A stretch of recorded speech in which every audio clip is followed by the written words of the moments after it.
Greetings from the Competition and Consumer Protection Commission, CCPC. My name is Chisanga Chanda and I'm an investigator here at the Commission. What are cartels? So a cartel is a horizontal agreement that involves competitors. By competitors, we mean enterprises or companies that are supplying the same services or products. So you have companies that are applying services or products that are the same, but and that give customers or consumers choice. So if a customer doesn't like this particular brand, they're able to go to this other particular brand. Or if the customer finds that prices of this particular company are cheaper, they are able to go maybe to a cheaper company. But imagine a situation where all these companies that are supposed to be competing for customers or consumers decide to agree and say, let us fix the price. Let us make our products the same, so that when consumers go to this particular company or this particular enterprise, they'll find that that particular product or service is the same price. So usually with cartels or the people who are involved in cartels, their main aim is to ensure that they can drive up the prices of their goods or services high, so that they can maximize on their profits. So basically, cartels are where companies who are initially supposed to compete agree to not compete and join forces. So they will join forces by either agreeing to set the same price. They will also join forces by either allocating markets, such that when customers or consumers go to a certain region, they'll find only certain brands are available there. And when they go to another region, they'll find that only certain brands are available there. So companies or enterprises also form cartels that do with production quotas. So this is where they will agree that this is the output that we're going to put. And usually this is to create artificial shortages. So they'll say, okay, our production quota should only be 1,000 units, maybe a day, a week, or a month. And this also is aimed at increasing the price. So there's also a cartel that talks about bid rigging. So this is where the competitors, like I had earlier mentioned, who are supposed to be competing, but this time around, they agree. They sit down on a table and say, well, there's a particular tender that has been floated. How are we going to go about this tender? Who is going to win this particular tender for this season? How are we going to ensure that each and every one of us benefits from this tender? So some of the types of bid rigging cartels that are involved include those where the competitors will say, okay, let's be rotating. This particular season, each and every one should benefit. So when a tender has been floated, they'll sit and agree and say, okay, let's submit bids or tenders that will disadvantage everybody else and only advantage this particular person who's supposed to win this time around. So they will agree so that the bids can be rotating. They will agree to submit bids that will fail, so that only one is compliant or that has all the requirements that are requested. And usually this is also to drive out the prices. So you see that maybe these other ones who are not supposed to benefit from this tender, who are not supposed to win from this tender, they'll put requirements that they know automatically those who are selecting the bids will fail them. And then only one particular one will have all the requirements or will have a particular price that is being sought for. So these are some of the types of cartels that are involved. So there's price fixing, like I had earlier mentioned, production quotas, where they all agree to produce certain goods. Then there's also bid rigging cartel, Then there's also the market allocation that I talked about, and also the collective refusal to deal. This is where the competitors who are supposed to be competing sit down and agree to say that we're going to not deal with a particular supplier or producer. One will have all the requirements or will have a particular price that is being sought for. So these are some of the types of cartels that are involved. So there's price fixing, like I had earlier mentioned, production quotas, where they all agree to produce certain goods. Then there's also bid rigging cartel. Then there's also the market allocation that I talked about, and also the collective refusal to deal. This is where the competitors who are supposed to be competing sit down and agree to say that we're going to not deal with a particular supplier or producer. Yes. So cartels are very serious. And they're very harmful to the economy. Why? They rob us as consumers of choice. They rob us of innovation, and they rob us of fair prices, because usually their main aim is to maximize their profits. So they drive up prices, so we pay with higher prices. Also, they favor companies or competitors that are not really efficient. For example, in the bid rigging cartel, maybe the one who wins that particular bid is not even an efficient company or enterprise.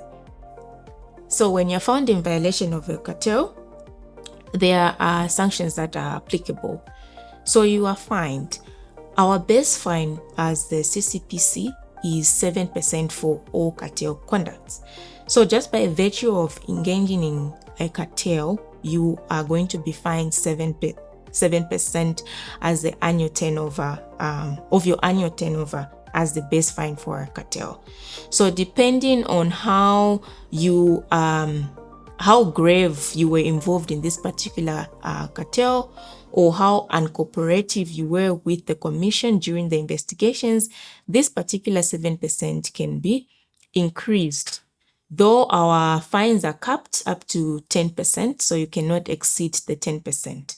So if you are involved in a cartel, there are things that we call aggravating factors or mitigating factors. So I'll speak to the aggravating factors. These are factors that will increase the fine because of how you were you conducted yourself during the investigations. Because there are other enterprises that when they are being investigated, they want to obstruct the investigation. They want to obstruct the officers from doing their job. So those are the aggravating factors that we look into when we applying this particular fine, when you're found in violation, that is. So the other issue or the other sanction that is available when one is involved in a cartel is you can be fined, you can be prosecuted rather, as a director of that particular enterprise that you're representing. So we work with the National Prosecution Authority, NPA, because cartels are criminal in nature. So when we reach a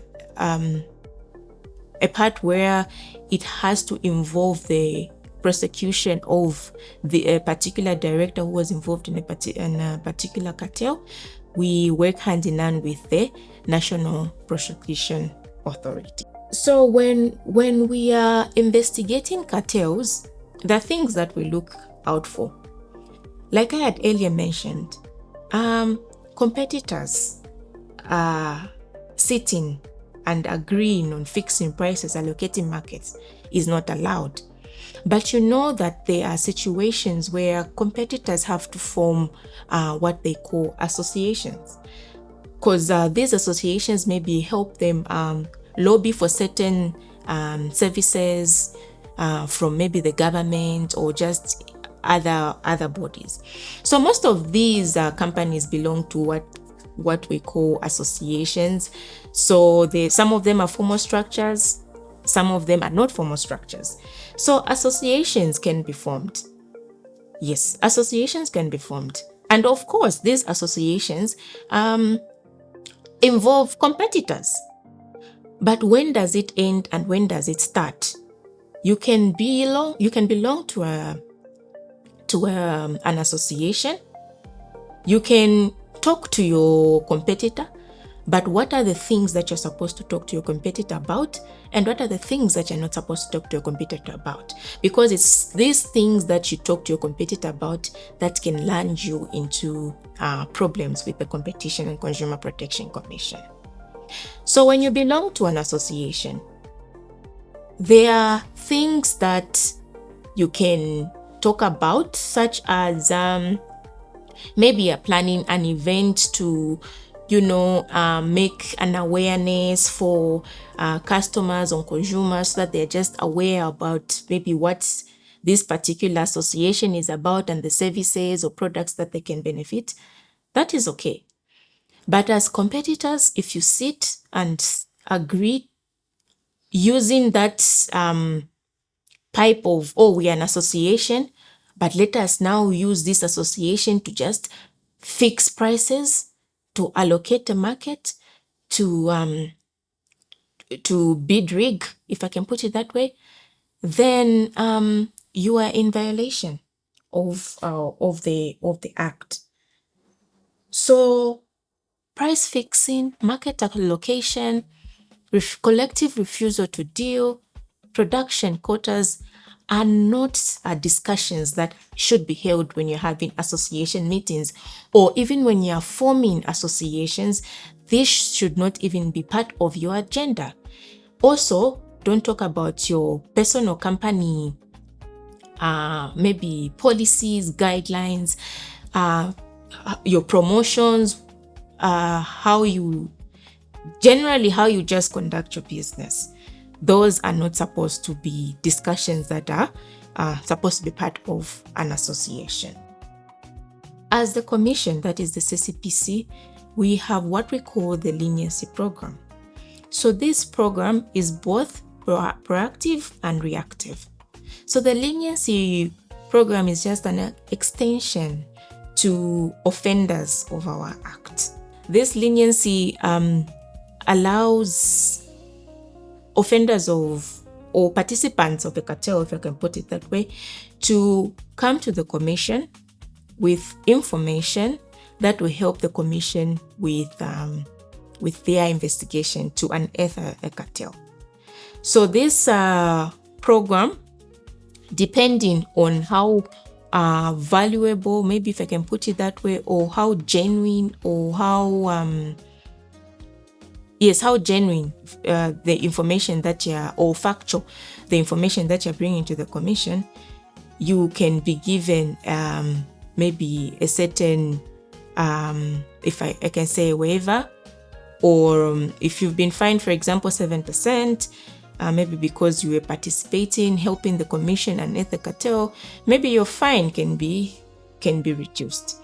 So it's a tool that can help you to benefit of it. Yes, you've participated in a cartel, but you've realized that, okay, what the conduct that you engaged in is detrimental to the economy, and you want to help the commission to unearth the cartel. You bring the information to us.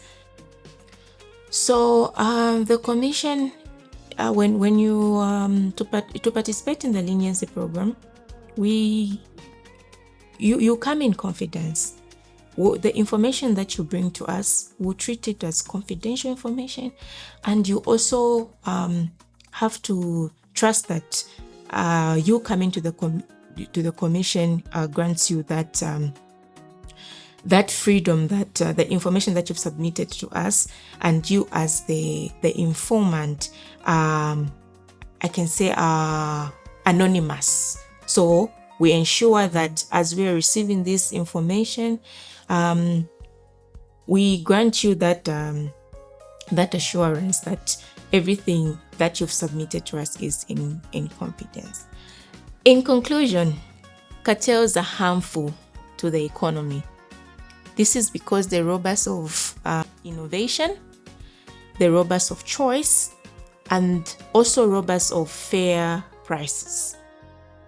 Additionally, they also support inefficient suppliers of goods and services. This has been Chisanga Chanda on today's episode of Video on Demand.